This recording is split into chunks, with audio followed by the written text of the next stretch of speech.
नमस्कार दोस्तों, आपका स्वागत है आईएएस एग्ज़ाम फाइटर्स में।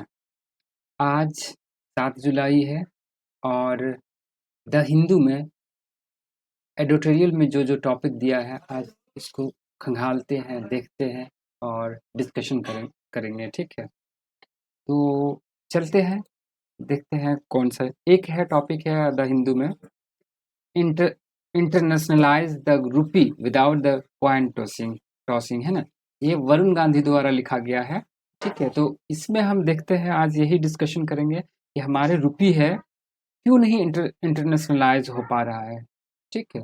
और जैसे चाइना का रनबी है, तो वो जो है इंटरनेशनल मार्केट, जो इंटरनेशनल मॉनेटरी मनी बास्केट होता है, उसमें शामिल हो गया है, जबकि इंडिया का रूपी है ये नहीं हो पा रहा है। तो क्यों नहीं हो पा रहा है, क्या रीज़न है, क्या हिस्ट्री है, तो इसको वही बताने जा रहा है इसमें, ठीक है? वही बताया गया है।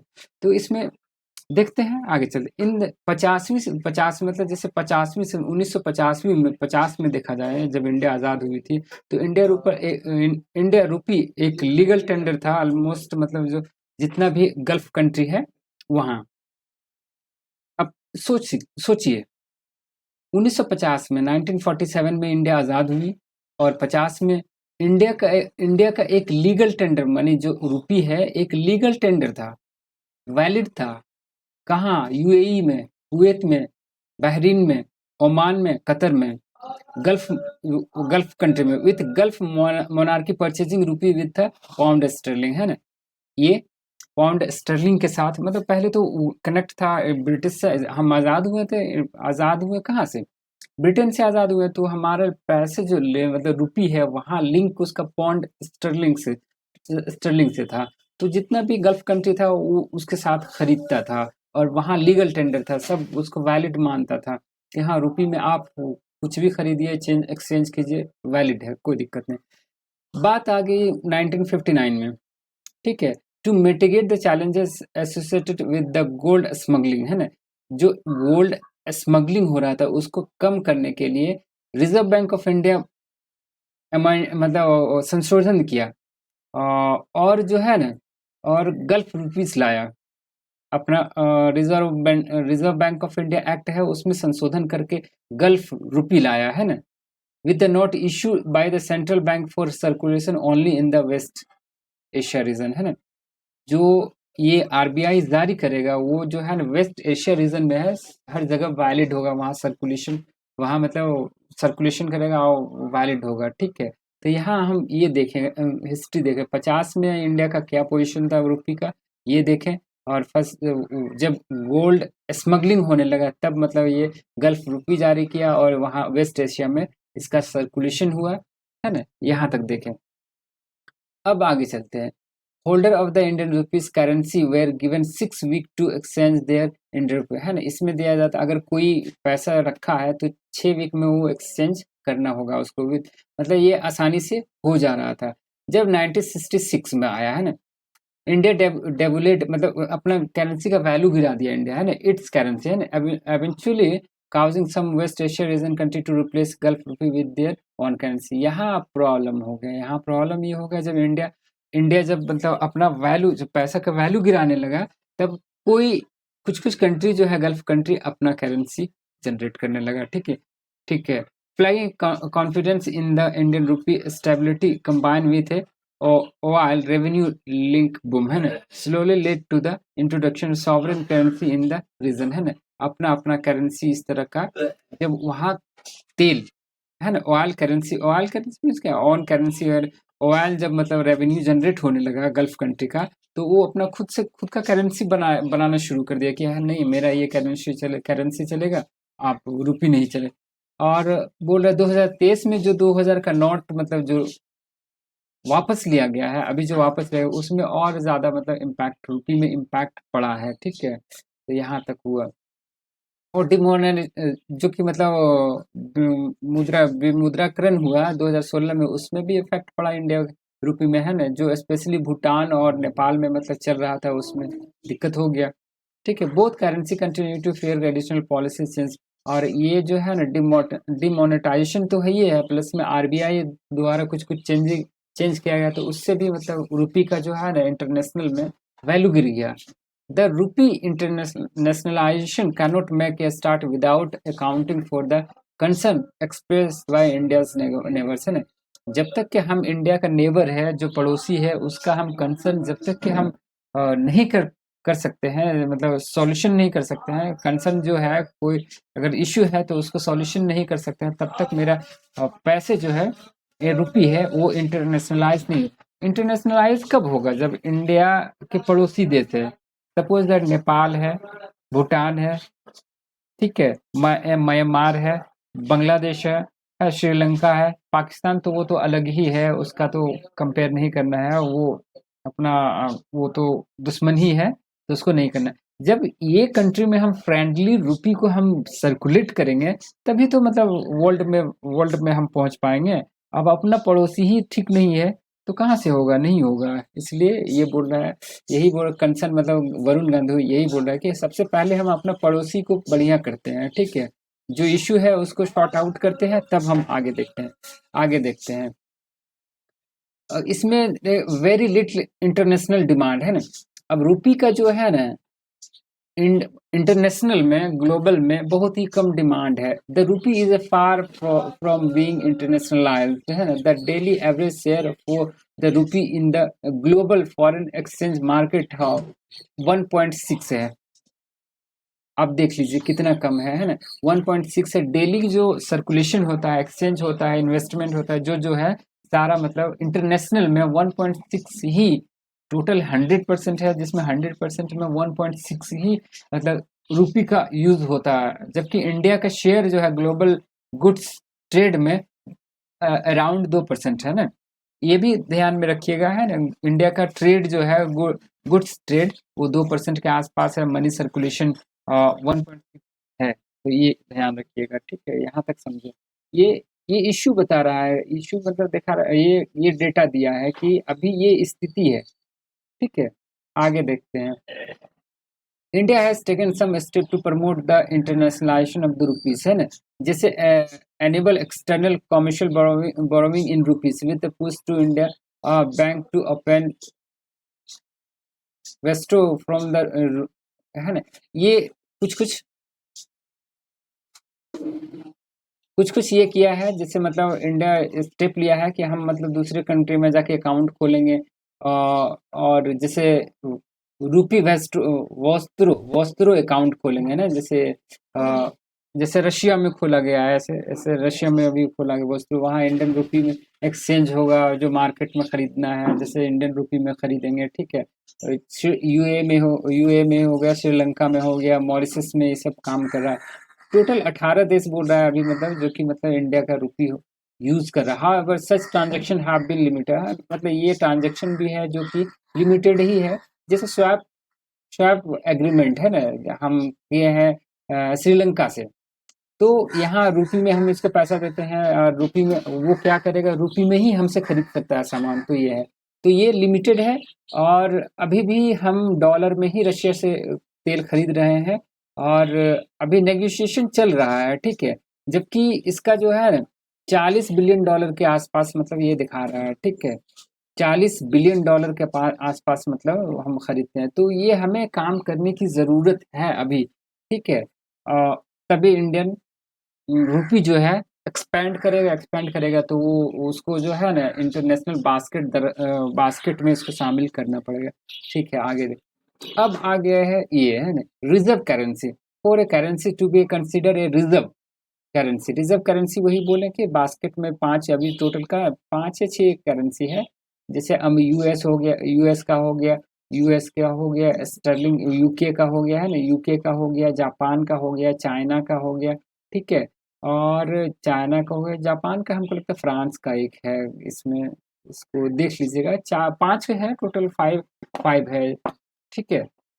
नहीं, वो जापान फ्रांस का नहीं, स्टर्लिंग यूएई का है ना। 5 टोटल है, जिसमें सबसे ज्यादा इसका वैल्यू है, ठीक है। तो उसी का तो reserve currency, the rupee need to be fully convertible, है ना। अगर हम रिजर्व करेंसी बनाना चाहते हैं तो फुली कन्वर्टिबल होना चाहिए। फुली कन्वर्टिबल इसका मतलब ये होता है कि जैसे ये ए कंट्री है और बी कंट्री है, जैसे ये इंडिया है, ए इंडिया है और बी मानते हैं यूएसए है, मतलब यूएसए। तो ये अगर यूएसए हम डॉलर लेके जाते हैं इंडिया में, तो फुली जितना मतलब मार्केट में चल रहा है उसी हिसाब से फुली कन्वर्टेबल होना चाहिए, ठीक है। रेडली यूजेबल, आसानी से मतलब इसका यूज होना चाहिए। अवेलेबल इन आसानी से मतलब बहुत सफिशिएंट मतलब क्वांटिटी में अवेलेबल होना चाहिए। India does not permit full convertible account, full capital account convertibility है ना। इंडिया जो है ना फुल कैपिटल अकाउंट कन्वर्टिबिलिटी नहीं अलाउ करता है हमको। अभी जो है ना 60-40 के रेशियो में है, मतलब और करंट अकाउंट में जो है ना वो 100% है। तो ये अभी इशू है। Allowing free movement of local financial investment asset into foreign asset and vice versa. तो वही बोल रहा है कि आसानी से मतलब एक कंट्री दूसरे कंट्री मतलब इन्वेस्टमेंट हो जाए, है ना, with significant constraint on the exchange of its currency with other country, है ना। इसमें कह रहा है कि अगर हम कन्वर्टिबिलिटी कन्वर्ट करते हैं, करेंसी को कन्वर्ट करते हैं, तो इसमें मुश्किल होता है ना। आप मतलब 60% आप ऑफिशियली द्वारा करवा रहे हैं, 50-40% से आप मतलब मार्केट से रिलेटेड करवा रहे हैं, ठीक है। तो उसमें अगर 60% करवाते हैं तो उसमें पैसे क्या होता है कि गवर्नमेंट द्वारा ज़्यादा काटता है, ठीक है। तो ये इशू है। तो यही ड्यू टू मॉनेटरी पॉलिसी और lack of and exchange rate volatility. तो वही लिखा है इसमें कि मतलब सबसे अगर आपको रिजर्व करेंसी में शामिल करना है तो फुल कन्वर्टिबल होना चाहिए पैसा, है ना। तो ये हो गया। आगे चलते हैं। चाइना का एक्सपीरियंस, चाइना रेनबिन है ना, रेन मिन बिन कैसे शामिल हो गया रिजर्व करेंसी में, तो इसका देखा जाए, है ना। चाइना से हम सीख सकते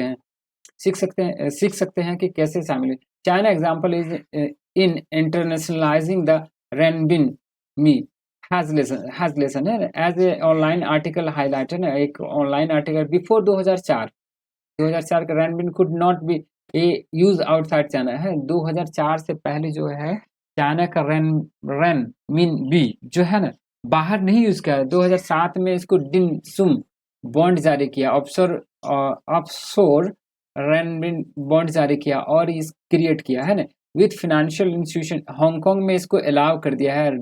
ये डिम सम है ना, डिम सम एक बॉन्ड जारी किया और ये हांगकांग में जारी मतलब अलाउ किया कि आप बॉन्ड इसको यूज कर सकते हैं।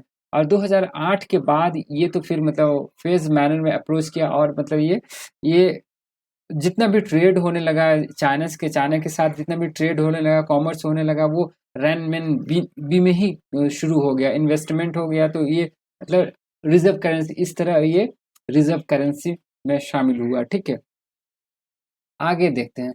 आगे फर्स्ट कहता है कि ये सबसे पहले मतलब चाइना क्या पहला टारगेट रहा कि मतलब इसको अपना देश के अलावे दूसरे देश में इसको दूसरे देश में इसके साथ मतलब ट्रेड करें, है ना, ट्रेड करें, स्वैपिंग, करेंसी स्वैपिंग करें, है ना। आप मानते हैं कि कंट्री ए है और बी है, अब हम इससे स्वैपिंग किए तो इसके पास इसके पास रुपया आ जाएगा, आ जाएगा तो ये क्या करेगा, इंडिया से कुछ खरीदना रहेगा तो इंडिया से रुपी में खरीदेगा।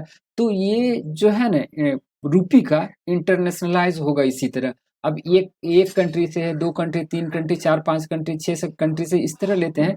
तो अब मानते हैं इसके पास भी रुपी है, इसके पास भी रुपी है, इसके पास भी तब इसमें ये और ये दोनों भी रुपी में ही मतलब पैसे ये कन्वर्ट मतलब ट्रेड करने लगेगा। तो इसी तरह मतलब जो है पैसा मतलब रुपी जो है इंटरनेशनलाइज होगा। तो यही सारा लिखा है कि चाइना देखिए ब्राजील के साथ किया, यूके के साथ किया, उज्बेकिस्तान के साथ किया, थाईलैंड के साथ किया, तब जाके ये इंटरनेशनल मॉनेटरी बास्केट जो होता है उसमें शामिल हो पाया। 2009 के बाद ये चाइना का बहुत बड़ा स्टेप किया है ना, स्टेप लिया चाइना, है ना। साइन बहुत सा कंट्री से करेंसी स्वैप एग्रीमेंट साइन किया तब हुआ, ठीक है। ये पहला था, ये पहला। और उसके बाद जो है ना वही लिखता है, ये सारा वही दिया है कि कैसे कैसे किया। और अभी जो फाइनली है इंडिया का मतलब जो ये इंटरनेशनल रिजर्व में जो है रेनमिनबी में 2.88 शेयर है, ठीक है। इंडिया का 1.6 ही है, ठीक है। तो ये अभी इतना शेयर हो गया। तो यही लिखा है कि आपको पूरा कंट्री से करेंसी स्वैपिंग एग्रीमेंट कीजिए, बहुत सारे कंट्री से, तब धीरे-धीरे जाके मतलब 1 साल में एक बा ए एक ए 1 साल में, 2 साल में, 3 साल में, 5-6 साल लगेगा, 10 साल लगेगा मानते हैं और धीरे-धीरे जाके आपका इंटरनेशनलाइज़ हो जाएगा रुपी, आप डिमांड बढ़ेगा रुपी का और आप ट्रेड अच्छा से कीजिएगा। क्या रिफ़ॉर्म करने की ज़रूरत है? अगर हम करना चाहते हैं इंडिया का रुपी जो इंटरनेशनलाइज़ करना चाहते हैं, तो बहुत सारा रुपी मतलब क्या क्या करना चाहिए, है ना?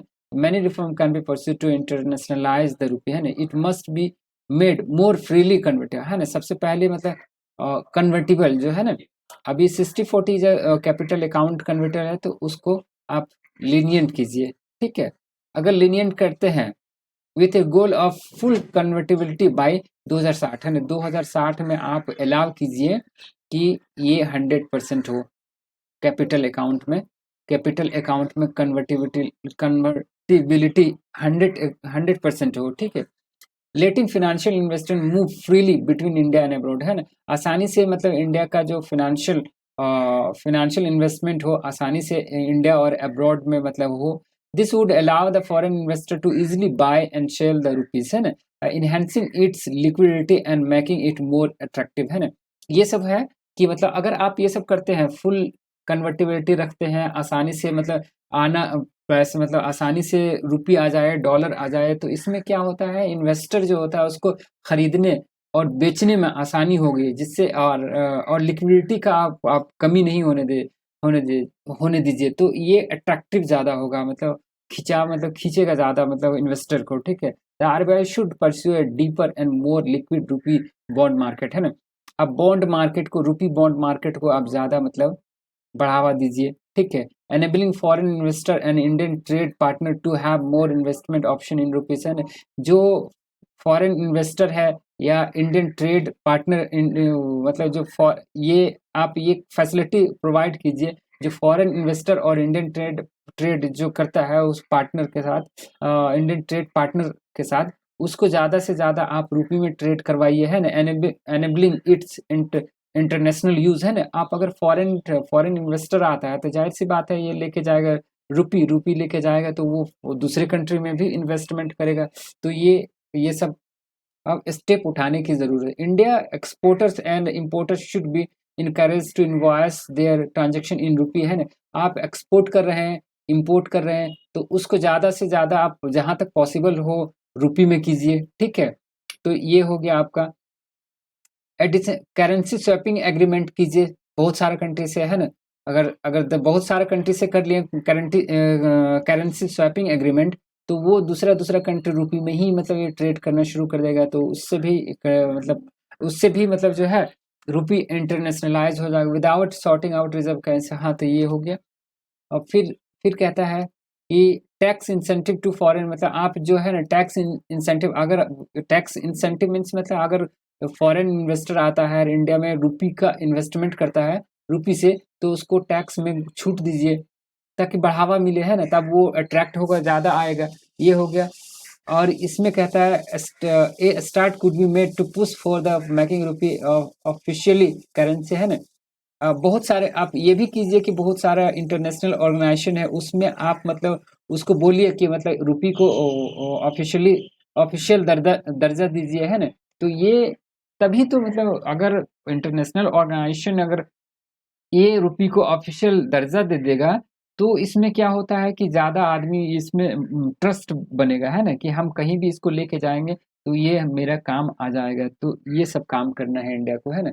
अब बोल रहे हैं तारापुर कमिटी जो था उसने ये भी कहा था कि ये सब मेंटेन करना है। जैसे रिकमेंड किया था कि फिस्कल डेफिसिट 3 पॉइंट इतना रखना है और इन्फ्लेशन इतना रखना है, तो इस पे भी ध्यान रखने की ज़रूरत है। और तारापुर कमेटी जो है करेंसी कन्वर्टिबिलिटी पे बात करता है। 1997 और 2006 में ये 2 कमेटी बनाया था, तो इसको आप लोग गूगल कीजिएगा, देख लीजिएगा, ठीक है? कंक्लूजन में क्या लिख सकते हैं? Conclusion: the government's roadmap for the further internationalization of rupee will make it easier for Indian business to do business investment abroad and enhance the rupee's liquidity while the enhancing financial stability. अगर government अगर step लेती है government, तो ये business हमारे जो businessman है तो वो इंटरनेशनल मार्केट में जाएगा या दूसरे कंट्री में जाके इन्वेस्टमेंट करेगा तो वो रुपये में कर सकता है, ठीक है, जो कि आसानी होगा। डॉलर का उतना जो इतना महंगा है, रेयर में मिलता है, परेशान मतलब जो इतना दिक्कत हो रही है कि $1 देंगे तो एक डॉलर में हम 80 रुपया देते हैं, तो ये सब करने की ज़रूरत नहीं है, हम रुपये में ही डायरेक्ट जाके इन्वेस्टमेंट करेंगे। तो ये कंक्लूजन में है, ठीक है, ये सब एडवांटेज होगा। It must also benefit Indian citizen enterprises and the government ability to financial deficit है ना। It is a delicate balance to trade off rupees convertibility for exchange rate stability, और एक्सचेंज जो रुपी का जो होता है exchange rate वो भी स्टेबल होगा। तो one hope predicted currency management policy will ensure है ना। ऐसे भी कहा गया है कि मतलब करेंसी मैनेजमेंट पॉलिसी भी बनाया जाए ताकि मतलब ये सब चीज़ देखा जाए। तो यही था इंडिया में कैसे रुपी को इंटरनेशनलाइज किया जाएगा, है ना। तो ये दिया हुआ है। चलिए आगे देखते हैं, ये टॉपिक तो हो गया। अब आ गया what are the provision of the high sea treaty. ये ध्यान में दीजिए, हाई सी ट्रेटी है ना। Why did some develop country इसको अपोज कर रहा था। अभी एक ट्रेटी साइन हुआ है 19, ये दिया हुआ है 19 जून को, जो कि मतलब marine biodiversity of areas beyond national jurisdiction, ये साइन हुआ है, ठीक है। ये अभी 19 जून को साइन हुआ है। और द हाई सी ट्रीटी इसको भी बोला जाता है।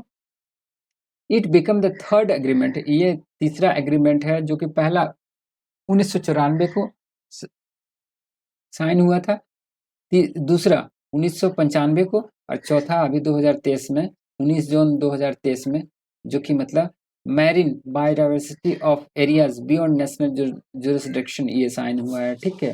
तो ये हुआ विच एस्टेब्लिश द इंटरनेशनल, ये है sea bed authority and fish stockman agreement, ठीक है। आगे देखते हैं। तो इसमें तो when did the process start, ये कब स्टार्ट है, 2002 में स्टार्ट हुआ था, ये है ना। वही बोले, ये है आपका BBN है ना। BBN means marine, BBN biodiversity of area beyond national jurisdiction, BBNJ बोलेंगे, ठीक है। आगे से हम BBNJ बोलेंगे। तो ये साइन हुआ है। तो प्रोसेस 2008 से शुरू हुआ था, 2002 से शुरू हुआ था, 2008 में इसको मतलब एग्रीमेंट कुछ तक रिकॉग्नाइज किया। 2015 में जो है ये यूनाइटेड नेशन जनरल असेंबली में इसको रिजोल्यूशन लिया गया है ना। रिजोल्यूशन लेके एक मतलब एक इंटर गवर्नमेंटल कॉन्फ्रेंस लागू किया है ना। ये लीगली बाइंडिंग है, ये भी ध्यान में दीजिएगा, ये लीगली बाइंडिंग है, ठीक है। और 2023 में इसको अडॉप्ट कर लिया गया है, ठीक है। The treaty objective to implement international regulation to protect life in ocean है ना, beyond national jurisdiction through international cooperation. Beyond national jurisdiction इसका मतलब क्या होता है। बियॉन्ड जैसे मतलब ये हो गया, मानते हैं कि ये इंडिया है ना, यहाँ जैसे ये इंडिया है, ठीक, यहाँ सी है, तो 200 नॉटिकल माइल, ये जो है 200 नॉटिकल माइल, ये जो है ये अंडर जुरिस्डिक्शन ऑफ नेशनल होता है। इसके बाहर यही बोलता है कि बियॉन्ड द नेशनल जुरिस्डिक्शन। तो यहाँ मतलब यहाँ जो है लाइफ ओशन में जितना भी रिसोर्सेस है उसका मतलब प्रोटेक्ट करेगा। तो ये है मैरीन, ठीक है। अब कह रहा है कि इसमें क्या है, इसमें क्या ट्रीटी में क्या इंटेल है, क्या क्या कह रहा है ट्रीटी में है क्या, क्यों इतना मतलब हाईलाइट है। The treaty aim to address the critical issues है ना। क्या क्या मतलब ये ट्रीटी जो है क्रिटिकल इशू को एड्रेस करेगा, such as the increasing sea surface temperature, जैसे सी सरफेस टेम्परेचर जो बढ़ रहा है उसका भी मतलब ये एड्रेस करेगा। Over exploitation of marine biodiversity, जो हम ओवर यूज कर रहे हैं मैरीन बायोडाइवर्सिटी उस पर भी लगाम लगाएगा। ओवर फिशिंग कर रहे हैं उस पर भी लगाम लगाएगा। कोस्टल में जो पॉल्यूशन हो रहा है कोस्टल एरिया में, जैसे मतलब इंडिया का जैसे तमिलनाडु हो गया, तमिलनाडु तमिलनाडु हो गया, केरला हो गया, ये कोस्टल एरिया हो गया ना, वहाँ पॉल्यूशन जो है ना उस पे भी काम करेगा, है ना। अनसस्टेनेबल प्रैक्टिस बियॉन्ड, जो अनसस्टेनेबल प्रैक्टिसेस जो हो रहा है बियॉन्ड नेशनल जुरिस्डिक्शन में, उसका भी ये एड्रेस करने वाला है। ठीक है, ये आपका इसमें मतलब इस ट्रीटी में जो है ये प्रोविजन है। तो पहला मतलब the first step is establish, पहला स्टेप में ये क्या करेगा, करने वाला है कि establishing marine protected area to protect ocean from the human activity through a 3/4 majority vote, है ना। ये सबसे पहले मैरीन प्रोटेक्टेड एरिया ये एस्टेब्लिश करेगा, जो कि मतलब वोट देगा इसमें, है ना, सब राजी होगा तभी तो, which prevent the decision from the getting block by one और टू पार्टी। ठीक है, आगे देखते हैं। आगे, on the fair sharing of benefits from the marine genetic resources. अगर मतलब मैरीन है तो ऐसा नहीं कोई डेवलप कंट्री है तो जाके मतलब हाई सी से बढ़िया सारा रिसोर्सेस निकाल के अपना डेवलपमेंट करे, ऐसा नहीं। बेनिफिट होगा जेनेटिक रिसोर्सेज जितना है वो मतलब फेयर बेनिफिट होना। The treaty mandate sharing of scientific information and monetary benefit through the installing A clear house mechanism, है ना। ये नहीं कि हम डेवलप कर लिए एक साइंटिफिक, हम मेरे पास साइंस है, साइंटिस्ट है, सारा है, तो हम मतलब डेवलप किए, मशीन किए, कोई चीज़ डेवलप किए, कोई चीज़ खोज लिए तो अपने ही पास रखें, नहीं, आप उसको शेयर कीजिए, जितना भी वर्ल्ड का कंट्री है वहाँ शेयर कीजिए, सबको पता चले कि हाँ यहाँ यहाँ रिसोर्सेस है, और उसके बाद आप निकालिए, है ना। Through the mechanism information on marine protected area, marine genetic resources and area based management tools will be open to access all party, है ना। इसी में कहता है कि ये सब सारा जो है ना, ऑल पार्टी जितना भी वर्ल्ड में कंट्री है सभी के लिए एक्सेस होना चाहिए। ये हो गया आपका।